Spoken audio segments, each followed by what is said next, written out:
They laughed at her weak handshake, but that laughter died in their throats when she knocked out the instructor.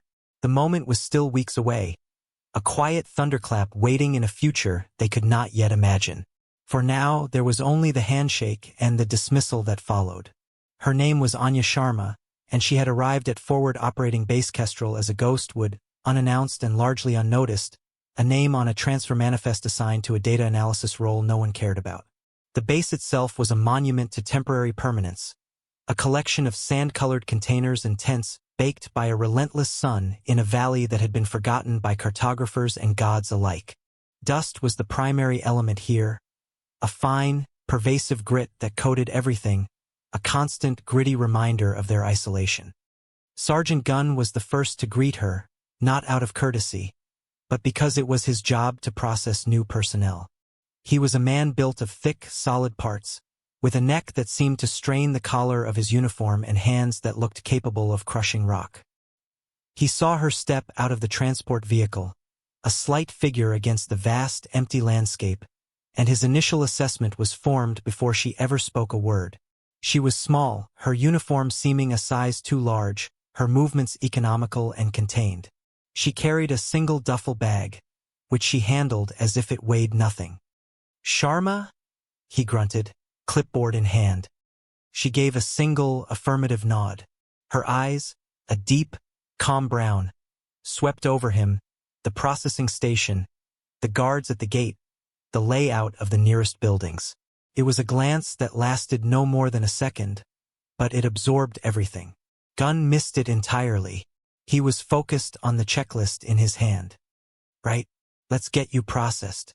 Welcome to the Rock," he said, the words a tired refrain. He extended a large, calloused hand. "Sergeant Gunn. I run the training and induction here." Anya met his hand with her own.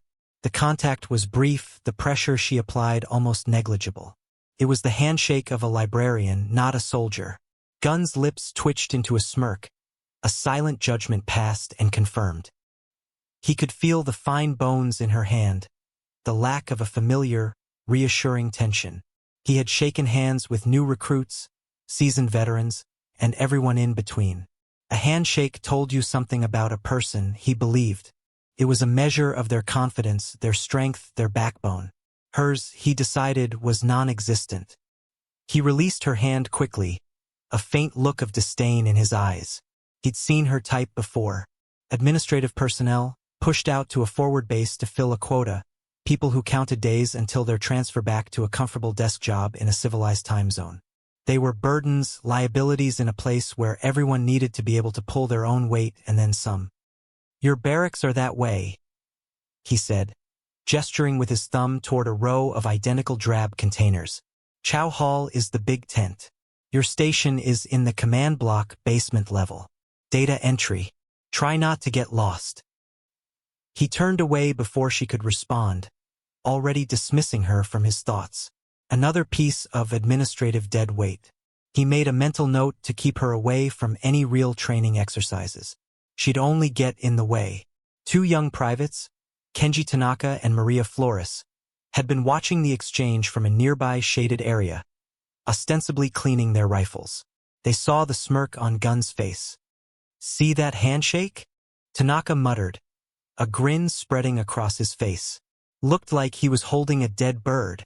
Flores chuckled, a low, dry sound. "Colonel's going to love her." Another warm body for the spreadsheets. Anya heard them. She heard everything. The whisper of their voices, the way the wind carried the sound, the distant hum of the base's generator, the rhythmic clank of a loose piece of sheet metal on a nearby roof. She cataloged the sounds, the sights, the smells of diesel and hot sand. She cataloged the dismissal in Gunn's eyes and the mockery in the privates' voices. None of it registered as an insult. It was simply data, information to be processed and stored. Their underestimation of her was a tactical advantage, a cloak of invisibility she had worn many times before. A weak handshake was a small price to pay for being ignored. It allowed her to observe. She walked toward the barracks, her steps even and deliberate. The dust crunched under her boots, a sound that was already becoming familiar. She found her assigned container, the number stenciled on the door faded and peeling. Inside, the air was hot and stale. It was a small metal box containing a bunk, a small locker, and a single grime-streaked window that looked out onto more dust and more identical containers. It was Spartan, anonymous, and perfect. She placed her duffel bag on the thin mattress. She did not unpack everything, only what was necessary. A small black notebook and a pen. A worn book of Stoic philosophy. A data slate. 3 sets of neatly folded uniforms. She arranged them in the locker not with military neatness, but with a kind of geometric precision, each item perfectly aligned, creating a sense of order in the chaos. Her mind was already working, building a map of the base from the brief walk. She noted the placement of the guard towers, the visible arcs of the security cameras. She noted the traffic patterns of the vehicles, the predictable flow of personnel between the key buildings. She saw the vulnerabilities, the blind spots, the inefficiencies. The main gate had a camera with a slight lag. The perimeter fence was weaker on the western side, where a small ravine offered potential cover for an approach. The generator was loud, but its fuel tanks were exposed. These were not conscious thoughts of sabotage, but the ingrained habits of a lifetime spent assessing threats and weaknesses. It was as natural to her as breathing. She sat on the edge of the bunk, her back straight, her hands resting on her knees. The laughter about her handshake echoed not in her ears, but in her memory, filed away under personnel assessment, initial contact. It was the beginning of her time here, a quiet, unassuming start.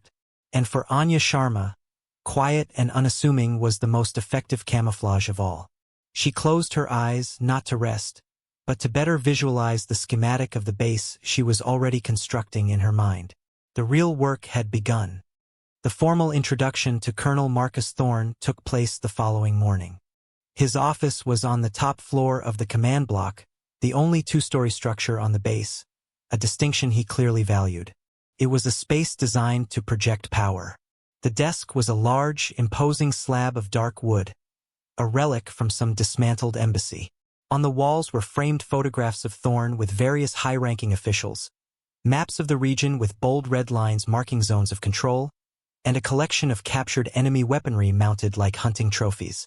The air was cool, a stark contrast to the oppressive heat outside, the hum of the air conditioning unit a constant reminder of his status. Thorne was a man in his late 50s, his face a roadmap of desert campaigns, his hair a tightly controlled silver. He stood with a ramrod posture that suggested he had been born at attention. Anya was escorted in by a young lieutenant who announced her name and then promptly retreated, closing the door with a soft click. Thorne did not invite her to sit. He remained standing behind his desk, studying the personnel file open before him. The file was thin, almost insultingly so. It listed her name, rank, specialist, and a string of previous assignments that were all coded as Records and Logistics Division, Sector 7G. It was a deliberately bland and uninformative history, a bureaucratic dead end. Specialist Sharma, Thorne said, his voice a low baritone accustomed to being obeyed.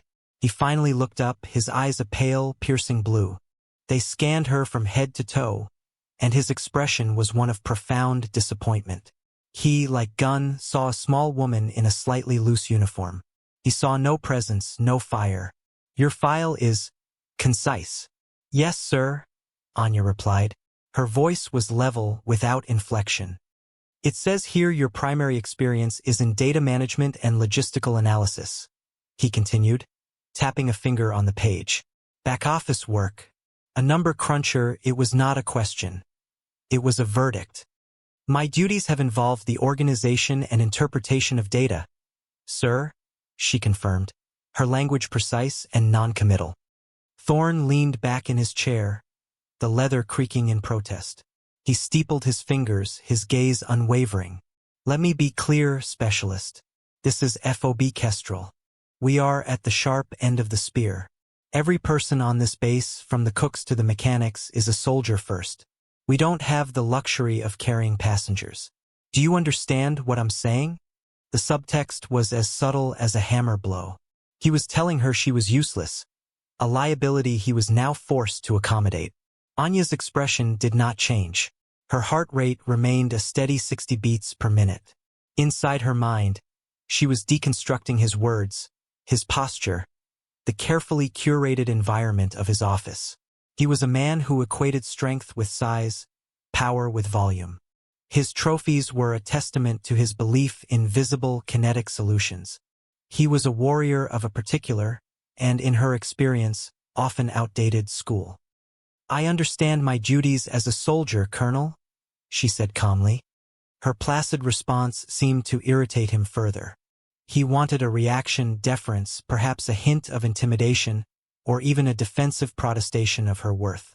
He got nothing but quiet agreement. He pushed a button on his intercom. "Lieutenant, send Gunn in here."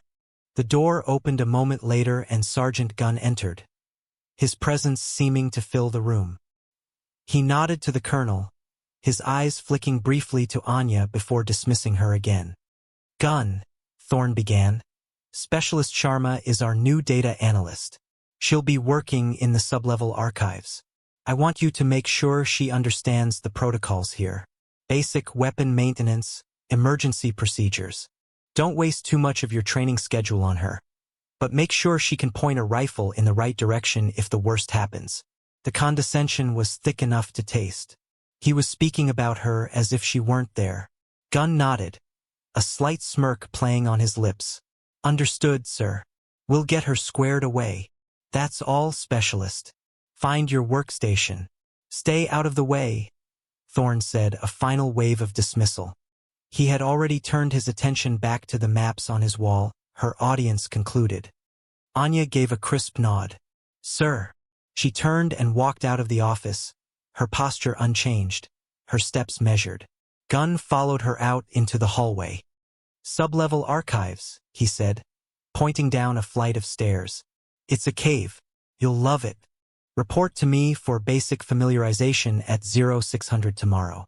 "Don't be late." He didn't wait for a reply, turning and heading in the opposite direction. As Anya descended the concrete steps into the cool, fluorescent-lit basement, the weight of their judgment was a palpable thing. It was a heavy cloak they had placed on her shoulders, but it was a cloak she wore with ease. They saw weakness, and she saw an opportunity. They saw a meek clerk, and she saw the perfect cover. Their low expectations were not an insult. They were a shield. Down in the archives, the air smelled of old paper and ozone from the humming servers. Her workstation was a metal desk with a terminal, pushed into a corner, surrounded by towering shelves of data drives and binders. It was a forgotten place for a forgotten soldier. She sat down, her fingers hovering over the keyboard. She wasn't thinking about the colonel's arrogance or the sergeant's disdain. She was thinking about the base's power grid schematics, which she had glimpsed on a monitor in the command center. She was thinking about the satellite communications array she had seen on the roof, noting its model and its likely frequency range. She was thinking about the personnel roster she would soon have access to, a rich source of information about the skills, backgrounds, and psychological profiles of every person on the base. They had given her a desk in the nerve center of the entire operation and told her to stay out of the way. It was a mistake they couldn't yet comprehend. Her work, the real work of observation and analysis, had just been handed its perfect vantage point. The dismissal was complete, and so was her infiltration. Anya's days settled into a rhythm of quiet monotony that was, to any outside observer, utterly unremarkable. To her, it was a period of intense and focused data acquisition. Her official task was the digitization of old paper records, a mind-numbing assignment meant to keep her occupied and out of sight. The rhythmic click of her keyboard became part of the basement's ambient noise, a sound as constant and ignored as the hum of the servers. But while her hands performed the mechanical task, her mind was roaming, exploring, and mapping the digital and physical terrain of FOB Kestrel. She began by studying the people. From her forgotten corner in the archives, she had access to personnel files, after-action reports, and supply requisitions. She learned that Colonel Thorne, for all his bluster, had a distinguished record in conventional warfare but had been passed over for promotion twice, likely due to a documented inflexibility in his strategic thinking. He favored overwhelming force and had little patience for subtlety. Sergeant Gunn was a decorated combat veteran, an expert in hand-to-hand and small arms, but his training reports showed a pattern of rewarding aggression over technique, creating soldiers who were strong but often predictable. She paid special attention to the lower ranks, the ones who did the real work. Private Tanaka, the soldier who had mocked her handshake, was a communications technician with an intuitive gift for electronics, though he was frequently reprimanded for unauthorized modifications to his equipment. Private Flores was a medic, quiet and observant, with commendations for her calm under pressure during a previous ambush. They were skilled but undervalued, their potential constrained by the rigid hierarchy. She saw them in the chow hall, sitting together, their conversation a mix of technical jargon and cynical complaints. They were assets waiting to be properly utilized. Her observation extended beyond the digital realm. Each day, during her allotted breaks, she would walk the perimeter of the base. It was a slow, seemingly aimless stroll. Other soldiers saw her and thought nothing of it. Another desk jockey stretching her legs.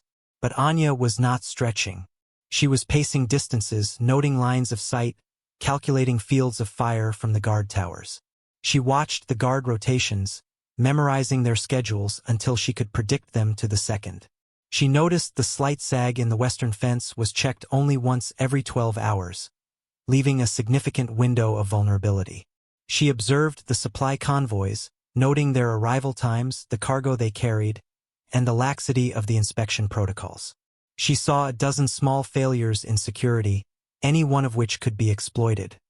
She committed it all to memory, building a complex, multi-layered schematic of the base in her mind. It was a living document, constantly updated with new information. The base was not just a collection of buildings and people. It was a system, and she was learning its language, its rhythms, its weaknesses.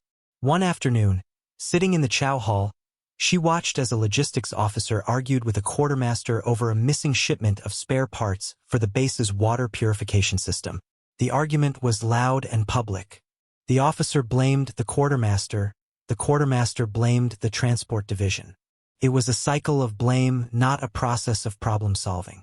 Anya, having cross-referenced the shipping manifests with the transport schedules in the archive, knew the shipment had been misrouted to another FOB 200 kilometers to the south 3 days ago. The information was in the system, but no one had connected the dots. They were too busy shouting. She said nothing, simply finished her meal, filed the observation away. Their inability to see the larger picture was the most significant vulnerability of all. Her own routine was a model of disciplined efficiency. She woke at 0430, an hour before anyone else. She would perform a silent routine of stretches and exercises in the confines of her small room, movements that were a blend of yoga and martial arts forms, designed to maintain flexibility and strength without needing equipment or space. They were fluid, precise, and utterly silent.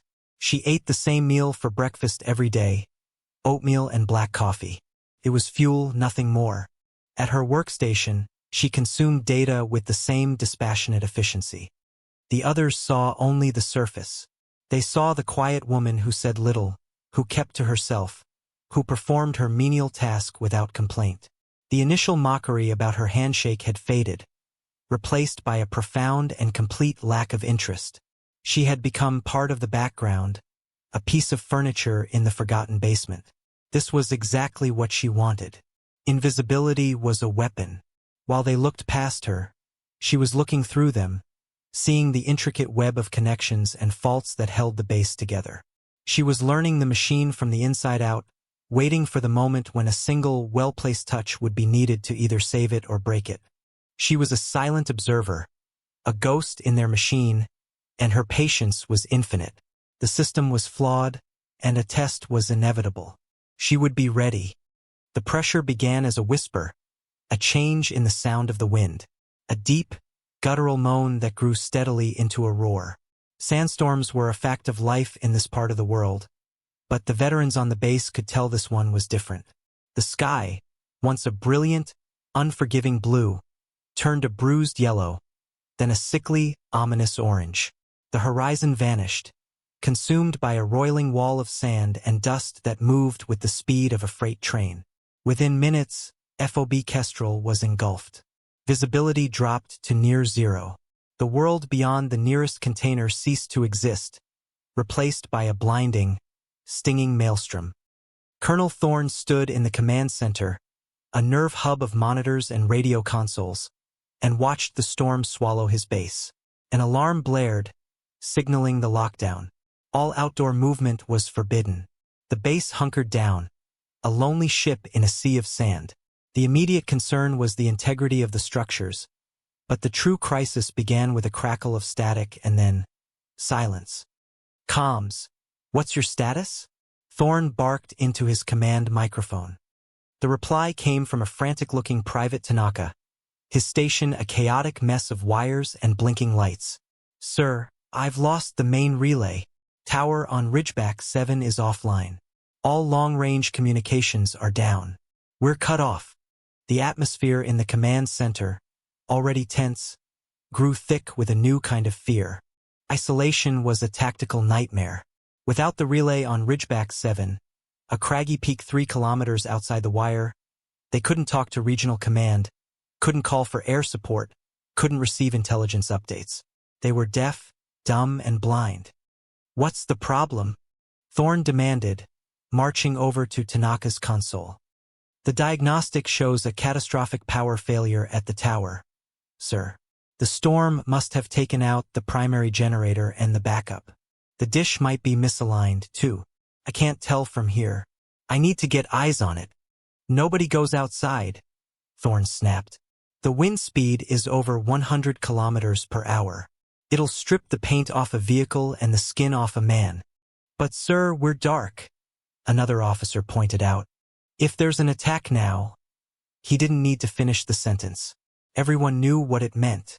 They were a vulnerable, isolated target. Panic began to set in, a low-grade infection spreading through the room. Officers shouted conflicting suggestions. Some wanted to risk sending a heavy armored vehicle, which would be slow and might get bogged down. Others argued for waiting out the storm, a prospect that could take anywhere from a few hours to a couple of days. Thorne, a man of action, was paralyzed by inaction. His preferred tool, overwhelming force, was useless against the weather. He paced the floor, his frustration a palpable force, his orders becoming sharper and less coherent. Down in the archives, Anya felt the change. The deep thrum of the base's power fluctuated for a moment as the emergency protocols kicked in. The lights flickered, and the hum of the servers changed pitch. On her monitor, a dozen red error messages flashed across the internal network status screen, all originating from the long-range comms server. She read them, her expression unchanging. "Main relay offline. Signal link severed. External network connection lost." She cross-referenced the error codes with the technical manuals she had already committed to memory. Power failure, compounded by a probable signal misalignment. Tanaka's assessment was correct. She listened to the chaos filtering down from the command center through the ventilation shafts. She heard Thorne's angry shouts, Tanaka's frustrated reports, the rising murmur of anxiety. They were trapped in a loop of reaction, unable to formulate a solution. They saw an insurmountable problem: the storm. Anya saw a series of logistical and engineering challenges with corresponding solutions. She stood up, her movements fluid and unhurried. She closed the program she was working on and powered down her terminal. The methodical clicks of the keyboard were a stark contrast to the frantic energy upstairs. She walked to a dusty shelf in the back of the archives where old hardware schematics were stored. She pulled out a binder labeled Ridgeback 7 Relay Tower, Mark IV Generator and Satellite Array. She opened it, her eyes scanning the complex diagrams with practiced speed. She wasn't just reading. She was visualizing the machinery, imagining the feel of the bolts, the layout of the wiring, the specific tools needed for the repair. The pressure outside was immense, the wind screaming against the concrete walls of the command block. Inside, the pressure was psychological, the fear of isolation mounting with every passing minute. For Colonel Thorne and his command staff, the crisis was a tightening vice. For Anya Sharma, it was simply a change in operational parameters. The problem had been defined. The variables were known. The next step was intervention, and she was the only one in the room, or indeed the entire base, who was truly calm. Her mind was clear, focused, and already several steps ahead of everyone else. The time for observation was over. Anya walked up the stairs from the archives, emerging into the controlled chaos of the command center's lower floor. No one paid her any attention. She was just the clerk, a ghost moving through the periphery of their crisis. She didn't stop to ask for permission or announce her intentions. To do so would invite questions, arguments, and ultimately, a refusal from a command structure that couldn't see past her job title. Action was the only language they would understand. She moved with quiet purpose, her path weaving through the anxious clusters of soldiers. Her first stop was the motor pool office. The duty officer was glued to a radio, trying to raise a patrol that had been caught out by the storm. Anya slipped past him to the vehicle assignment board. She ignored the heavy, armored transports everyone else was considering. They were too slow, too heavy, and their high profiles would make them vulnerable to the ferocious crosswinds. Her eyes landed on the entry for a light reconnaissance vehicle 3. It was a small, agile, open-frame vehicle, more like a dune buggy than a truck. It was often overlooked for serious operations, considered too light and unarmored.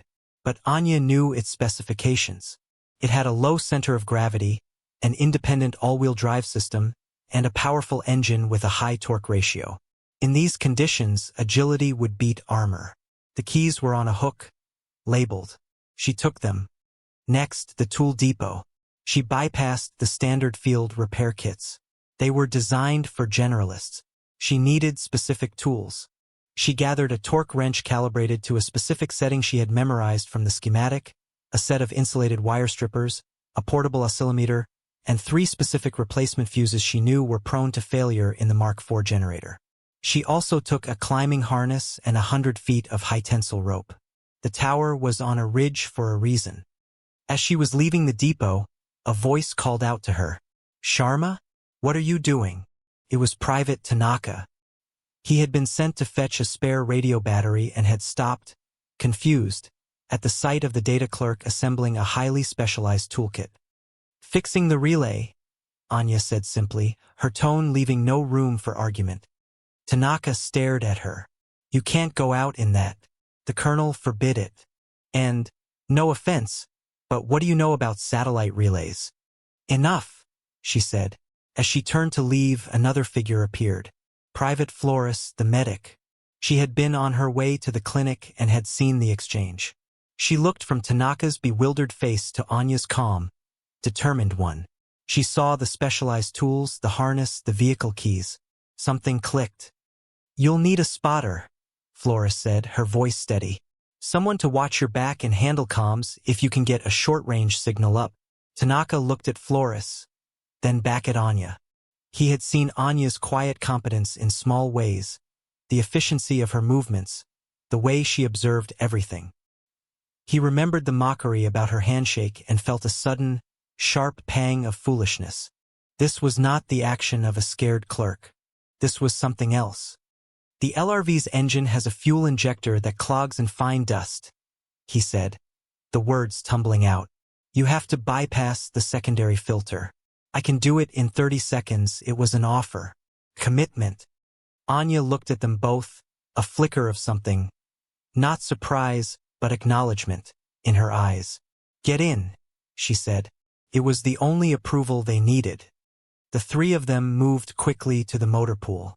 As Tanaka popped the hood of the LRV and went to work, Flores loaded a medical kit and extra water. Anya strapped the tools down with practiced efficiency. The wind howled around the semi-enclosed structure, rattling the corrugated metal walls. It was a symphony of chaos, but their small team worked in a bubble of focused silence. They drove out of the motor pool and toward the main gate. The guards, seeing the vehicle approaching, moved to block it, shouting warnings that were snatched away by the wind. Anya didn't slow down. She flashed the headlights in a coded sequence, an old, decommissioned emergency signal she had seen in a logistics manual from a decade ago, a code she doubted anyone else on the base still knew.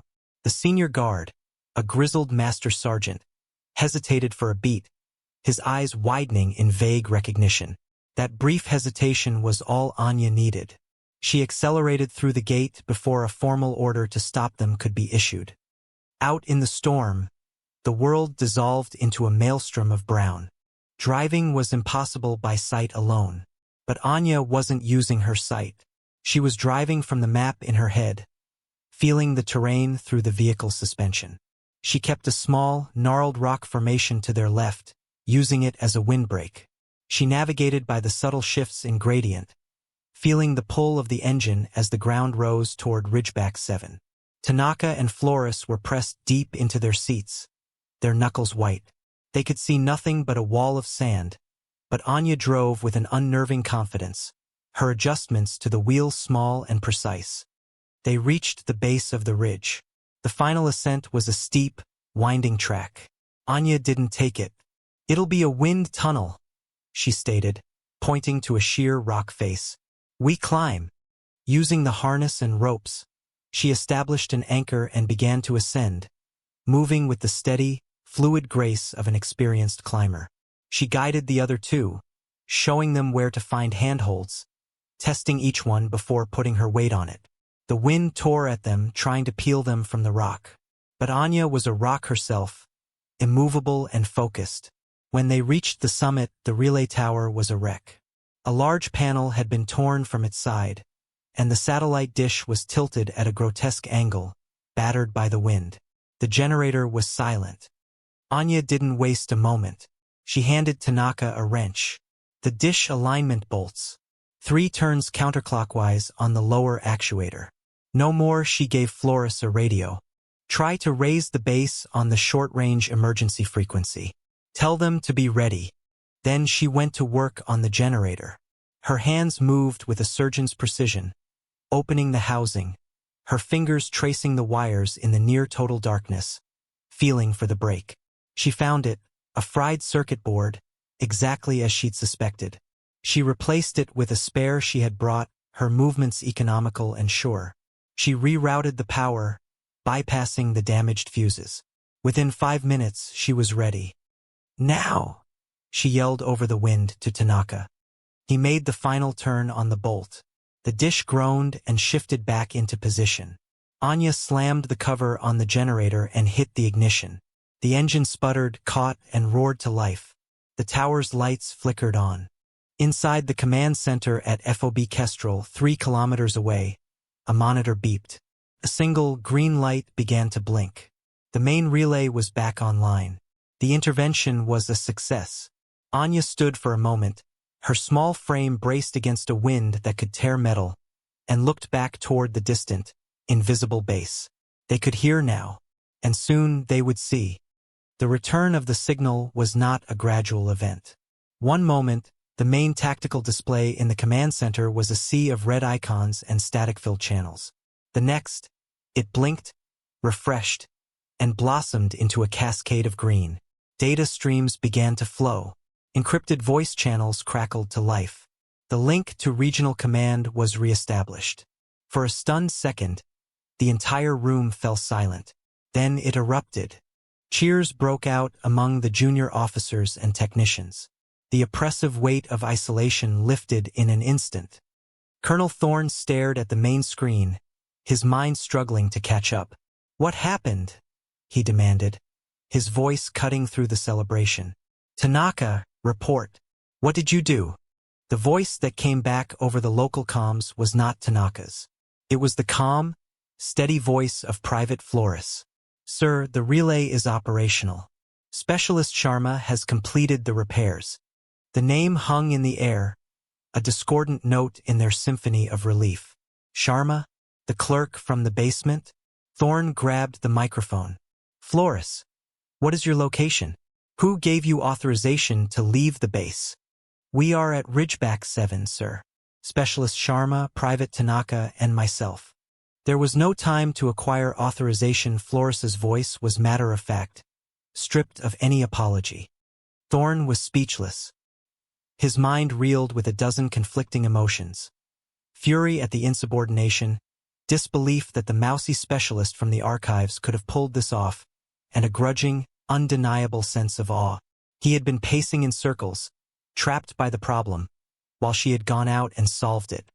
The journey back to the base was as treacherous as the one out, but the mood in the LRV was different. The wind still howled, but the oppressive tension was gone, replaced by a shared, unspoken sense of accomplishment. Tanaka kept glancing at Anya, his face a mixture of wonder and embarrassment. This was the woman whose handshake he had mocked. This was the woman who had just navigated a hurricane of sand by memory and feel, who had climbed a rock face in gale-force winds, and who had rewired a complex piece of machinery as if she were fixing a toaster. Flores was silent, her gaze fixed on Anya with a newfound, profound respect. When they rolled through the main gate, the storm was beginning to abate. The worst had passed. A detail of soldiers was waiting for them, along with Sergeant Gunn. His face was a thundercloud. He marched up to the vehicle as Anya cut the engine. "Sharma, what in the hell do you think you were doing?" he roared, his voice accustomed to intimidating new recruits. "You, Tanaka, Flores, you are all on report for leaving the base against a direct order." Anya swung her legs out of the vehicle, her boots hitting the ground with a soft crunch. She looked at Gunn, her expression unreadable. She didn't flinch from his anger. She simply met his gaze. The force of his fury seemed to break against her calm, like a wave against a cliff. Tanaka and Flores got out behind her, instinctively flanking her. They weren't her subordinates, but in that moment, they were her unit. The whispers started almost immediately. The story of their unauthorized excursion spread through the base like wildfire. The guards at the gate told of the strange light signal and her daring exit. The comms team in the command center spoke of the sudden, miraculous return of the signal. The facts were simple. The base was cut off, the command was panicking, and the quiet data clerk took 2 low-ranking soldiers and fixed it. In the chow hall that evening, the atmosphere was different. When Anya walked in to get her meal, the usual chatter died down. People didn't laugh or mock. They watched her. They moved out of her way. The table where Tanaka and Flores sat, usually in a far corner, was now the center of attention as they were peppered with questions. They answered simply, describing Anya's unnerving calm, her precise instructions, her impossible driving. The legend was beginning to form. Colonel Thorne had ordered the 3 of them to his office. He made them wait outside for 20 minutes, a classic power play to reassert his authority. When he finally called them in, he was standing behind his desk, Sergeant Gunn at his side. Thorne's face was grim. "You directly disobeyed a standing order," he began, his voice low and dangerous. "In a combat zone, that is a court-martial offense. You endangered yourselves and you endangered military property." He paused, letting the threat hang in the air. He looked at Tanaka and Flores. "You two should have known better than to follow such a reckless, unauthorized plan." Then he turned his full attention to Anya. He expected her to be intimidated, to offer excuses. Instead, she just stood there, her hands clasped loosely behind her back, her gaze steady. "Specialist," he said, his voice tight, "do you have anything to say for yourself?" Anya held his gaze for a long moment before speaking. The mission-critical objective was to restore communications. Analysis indicated that immediate action presented the highest probability of success with an acceptable level of risk. The action was taken. The objective was achieved. Her response was not an apology. It was an after-action report. It was so devoid of emotion, so clinically precise, that it completely disarmed Thorne's anger. He was prepared for insubordination or fear, not for a cold, logical assessment of the facts. He looked at Gunn, who seemed equally thrown. The assumptions they had built around this woman, meek, weak, useless, were crumbling to dust. The quiet clerk had a core of steel he hadn't even begun to measure. "You are all confined to barracks until further notice," Thorne said finally, his authority sounding hollow even to his own ears. "Get out of my sight." As they left, the shift was complete. The laughter was gone. The dismissal had evaporated. In its place was a grudging, confused, and rapidly growing curiosity. No one on FOB Kestrel knew who Anya Sharma really was, but they all knew one thing for certain. They had been wrong about her. And the quiet tension on the base was no longer about her weakness, but about the unsettling, unknown depths of her strength. The incident with the relay tower fundamentally altered Anya's status on the base. She was no longer invisible. She was an enigma. Soldiers would fall silent when she entered a room, their conversations resuming in hushed tones only after she had passed. She had become a subject of intense speculation. The official punishment for her, Tanaka, and Flores was a week of extra duty. A slap on the wrist that everyone understood was a formality. Colonel Thorne couldn't very well court-martial the one person who had saved his command from crippling isolation. But the unofficial test was yet to come, and it would come from Sergeant Gunn. Gunn's worldview was built on a simple physical hierarchy. Strength was tangible. You could see it, feel it. He was the strongest, most skilled fighter on the base, and that reputation was the bedrock of his authority. Anya's actions had challenged him in a way he didn't understand. She hadn't bested him physically, but she had displayed a type of competence and courage that defied his metrics. It bothered him deeply. Her quiet confidence, her lack of deference, it felt like a personal insult to his entire philosophy.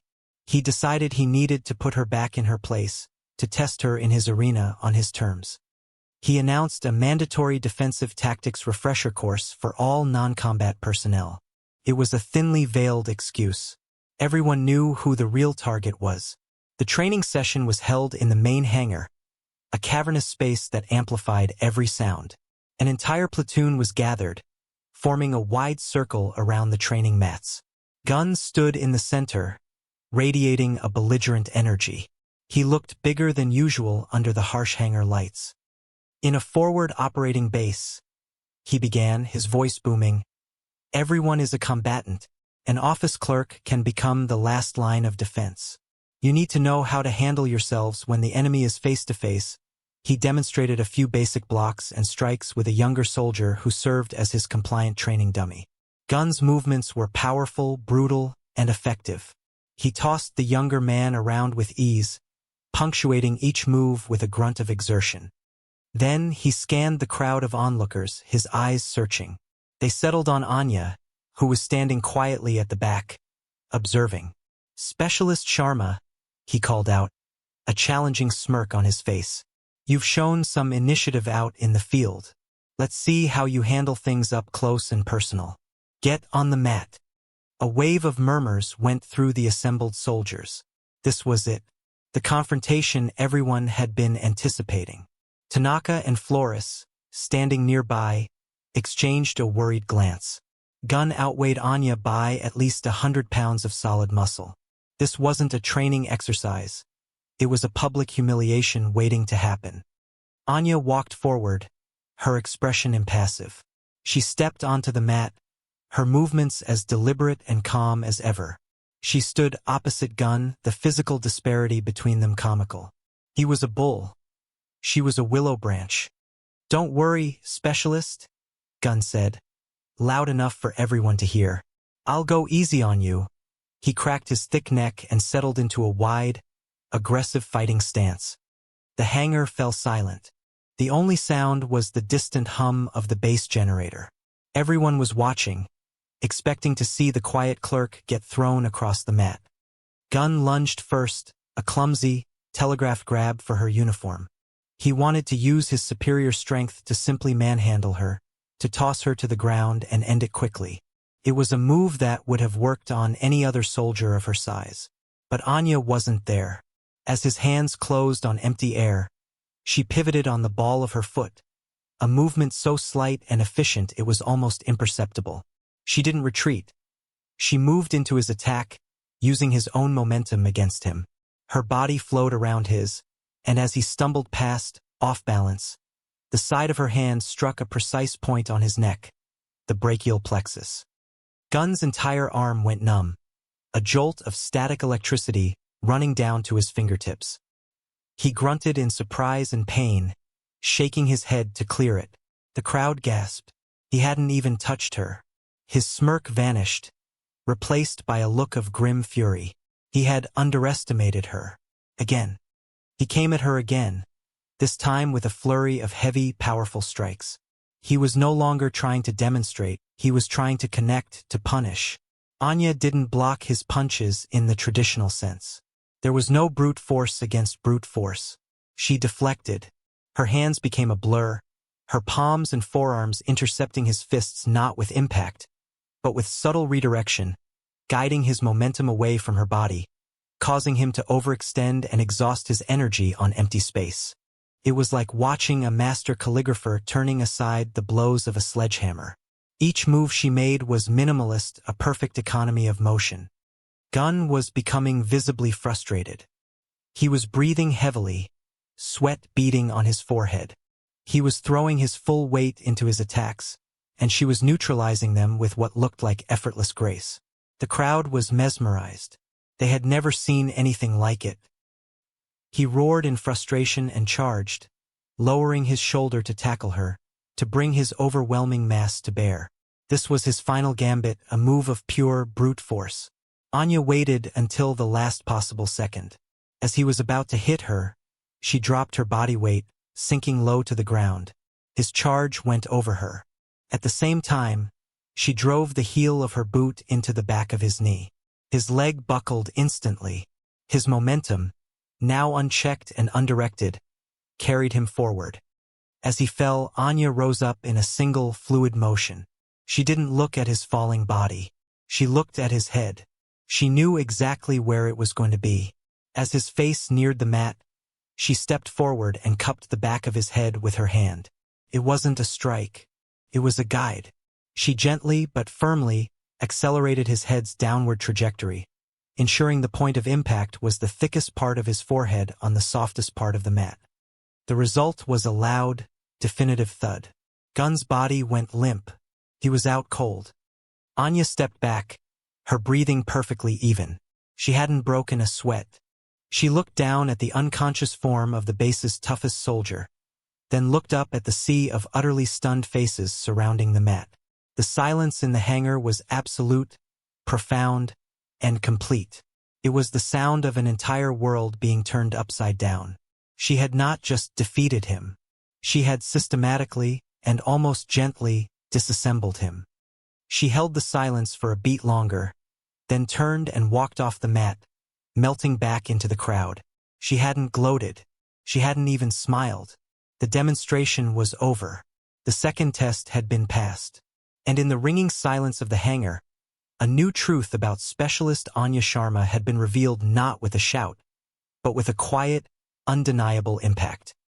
The image of Sergeant Gunn lying unconscious on the training mat became an indelible part of FOB Kestrel's institutional memory. It was a seismic event that sent shockwaves all the way to the top of the command structure. The incident could no longer be dismissed as a fluke or an anomaly. The quiet data clerk had, in a public and undeniable fashion, demonstrated a level of skill that was utterly inconsistent with her official records. For Colonel Marcus Thorne, the situation had moved from a curiosity to a serious problem. He needed answers. That night, long after the base had settled into a restless quiet, Thorne sat alone in his office. The air was cold, the hum of the air conditioner the only sound. On his desk, Anya Sharma's thin personnel file lay open. It mocked him with its banality. Records and Logistics Division. Data Archival Specialist. It was a lie. He knew it was a lie. The woman he had witnessed on the surveillance recording from the hangar, a recording he had watched a dozen times, was no clerk. The economy of her movement, the precise application of force, the almost supernatural calm under pressure. It was the hallmark of a different kind of soldier. An elite soldier. Thorne turned to his secure terminal. He entered his own high-level credentials, but when he tried to access the deeper layers of Sharma's service record, he was met with a wall of digital red tape. Access denied. Classification level Omega. Omega. He had only seen that classification a handful of times in his 30-year career. It was reserved for the deepest black operations, for units that didn't officially exist, for ghosts and shadows that moved between the cracks of conventional military structure. Frustrated, he initiated a secure video call. The face that appeared on the screen was old and weathered, belonging to General Alistair Vance, Thorne's former mentor and one of the few men in the high command he still trusted. Vance looked tired, the weight of his command etched into the lines on his face. "Marcus," Vance said, his voice a gravelly rasp. "This is an unscheduled call. It had better be important." "It is, Alistair," Thorne replied, leaning forward. "I have a situation here. A specialist was transferred to my command. Anya Sharma. Her file is a ghost, but her skills are off the charts. She just took down my best hand-to-hand instructor without breaking a sweat. He's a combat veteran, Alistair, not some rookie. She did it like she was folding laundry."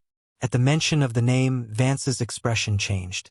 A flicker of something, recognition, caution, perhaps even fear, passed through his eyes before he masked it with a practiced neutrality.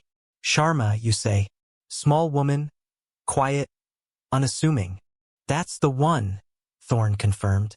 "What can you tell me?" "Her real file is locked down under an Omega classification." Vance was silent for a long time, his gaze distant. He seemed to be weighing his words, calculating the risk of every syllable. "Marcus," he said finally, his voice low and serious, "you don't have a specialist Sharma on your base. You have a retired asset from a program that was officially dismantled 5 years ago. A program so secret that most of the Joint Chiefs still deny its existence." He paused, letting the weight of his words sink in. It was called Project Chimera. It was an experimental unit designed to create the perfect solo operator. Infiltrators, saboteurs, troubleshooters. They were trained in every discipline imaginable: engineering, linguistics, medicine, every form of combat. They were meant to be dropped into impossible situations and fix them, quietly and with no support. They were ghosts. Thorne felt a chill run down his spine. The pieces were beginning to fit together. The calm in the storm, the surgical repair of the relay, the dispassionate dismantling of Gunn. "Why is she here?" Thorne asked. "At my FOB, doing data entry?" "She burned out, Marcus," Vance said, a note of sadness in his voice. "Or she got out. We were never sure." The psychological toll of that program was immense. She requested a quiet, anonymous post, a place to be forgotten. Command owed her that much, so they buried her file, gave her a new identity as a clerk, and dropped her at the most out-of-the-way place they could find. "They sent her to you." Vance leaned closer to the camera, his eyes boring into Thorne's. There was only one operational asset in Project Chimera who matched her description. Her call sign was Nyx, named after the Greek goddess of the night. She was the best they ever produced. The reports from her active deployments are the stuff of legend and nightmares. Most of them are still sealed. I read one once, an after-action report from the siege of the Al-Qadra embassy. 12 high-value diplomatic targets were trapped, surrounded by over 200 insurgents. A full-scale military assault would have been a bloodbath. They sent in Nyx, alone. 12 hours later, the insurgency's command structure was decapitated. Their communications were in chaos, and a path was cleared for a quiet extraction. The official story was a sudden and inexplicable collapse of enemy morale. Thorne sat back, stunned into silence.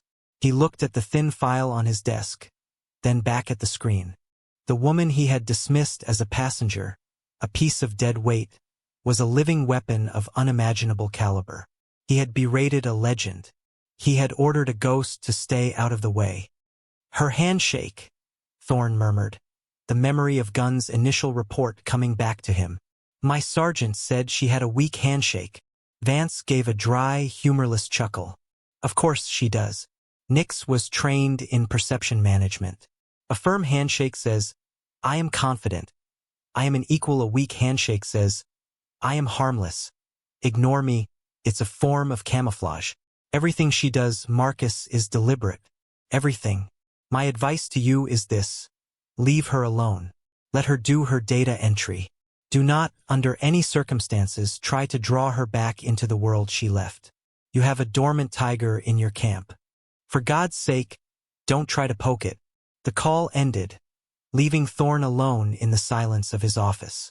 He looked out the window at the dark, sprawling base. She was out there somewhere, the quiet clerk, the ghost, Nix.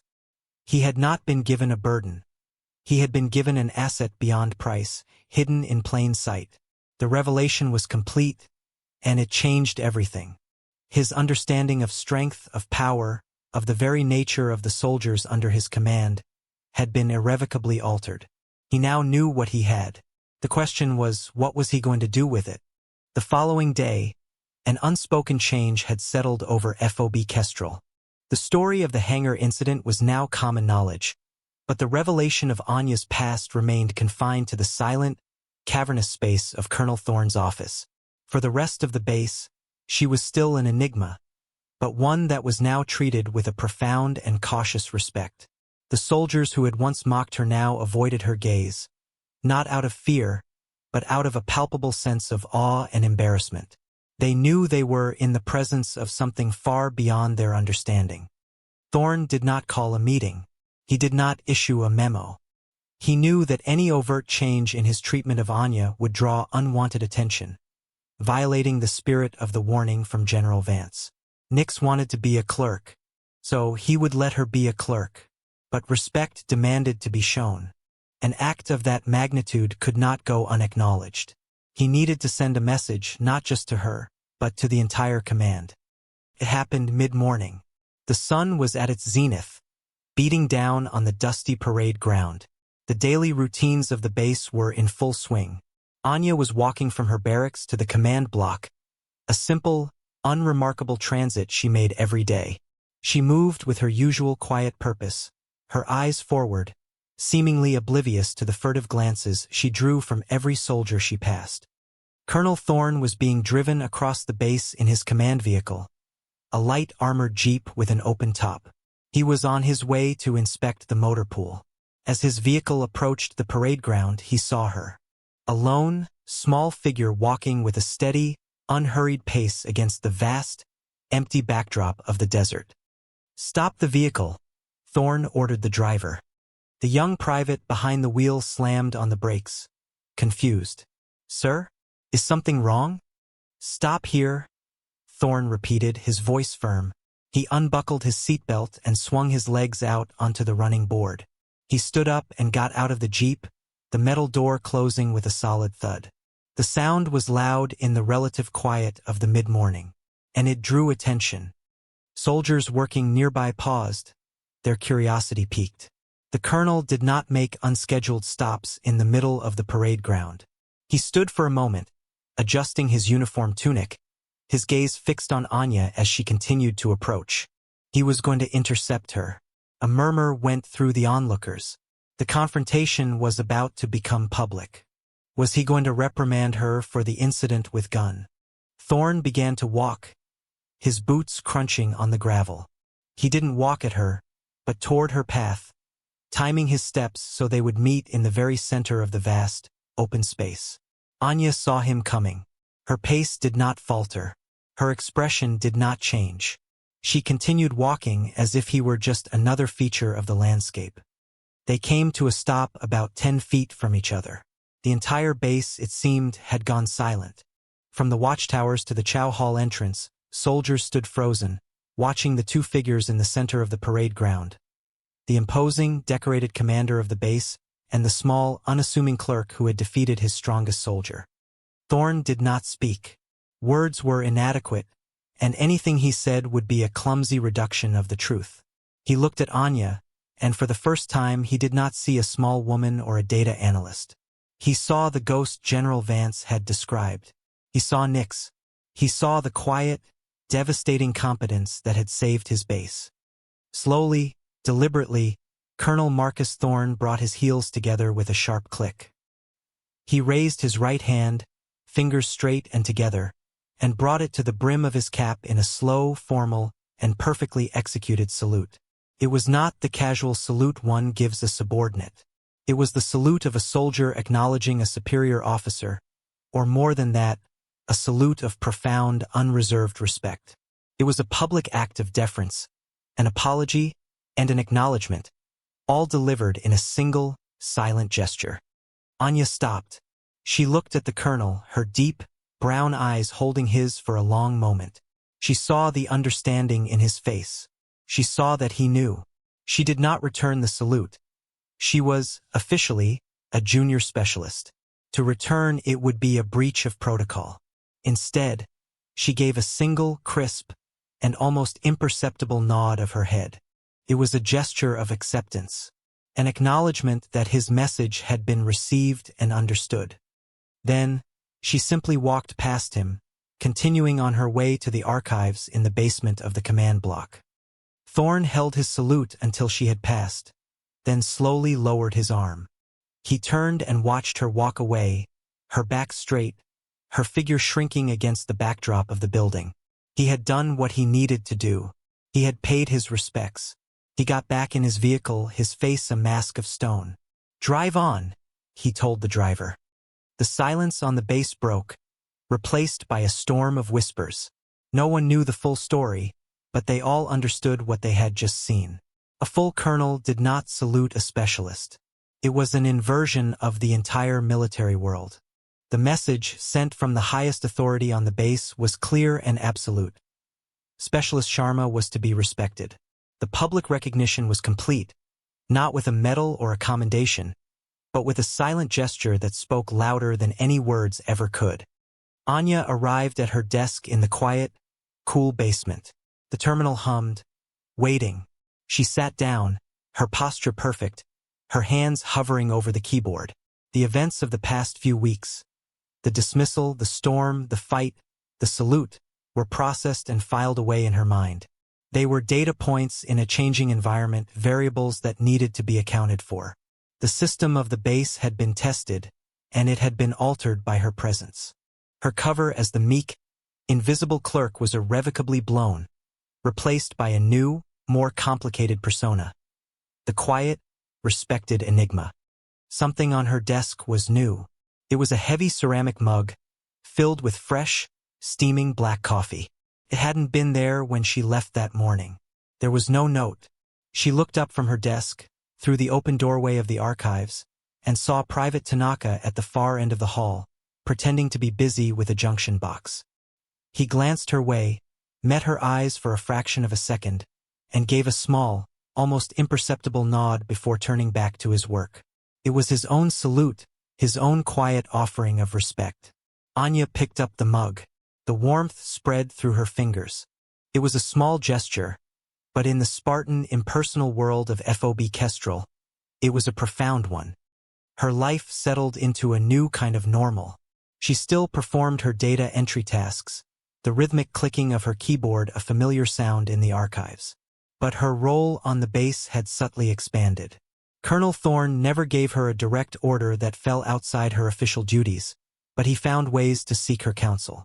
He would casually mention a logistical problem with a supply convoy, and the next morning, an anonymous, unsigned report would appear on his desk with a ruthlessly efficient solution, highlighting 3 potential ambush points and a new, safer route that cut travel time by 15%.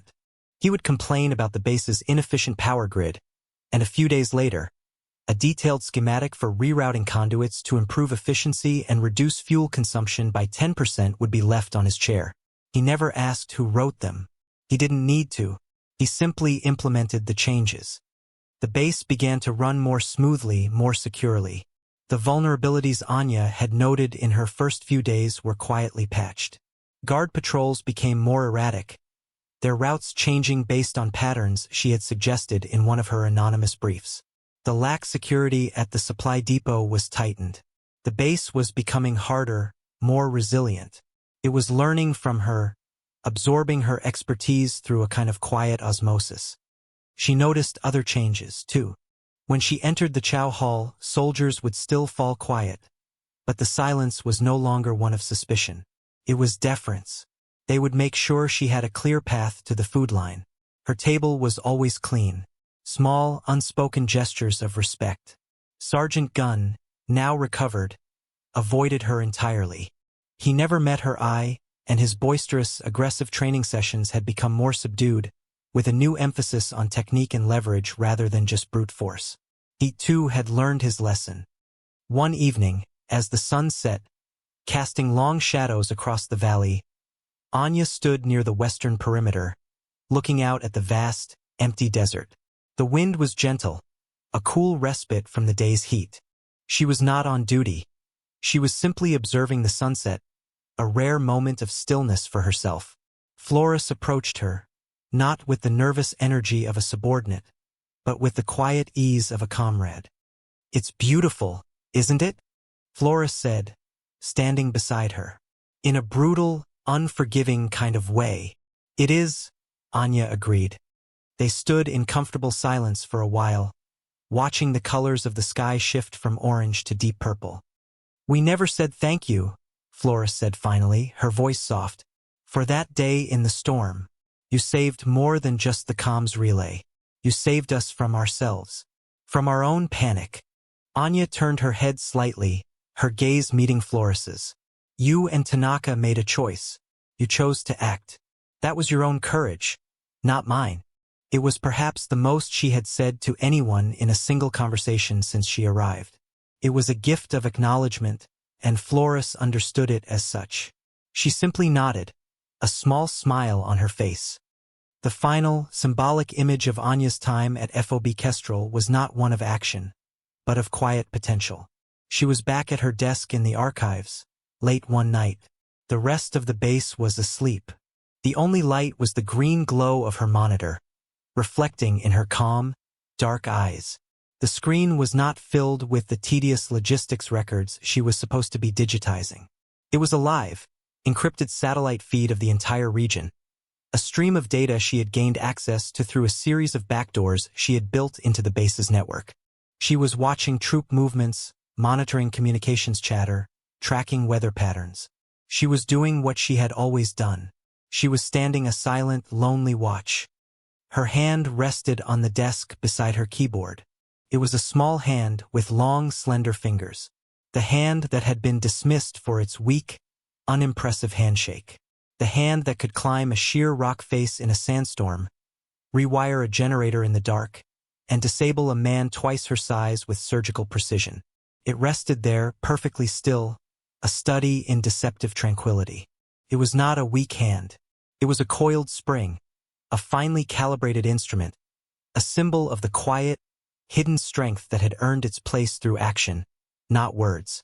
Her dignity was intact, her respect was earned, and in the deep silence of the forgotten base, the ghost known as Nyx had found, if not peace, then a place where she could finally be still.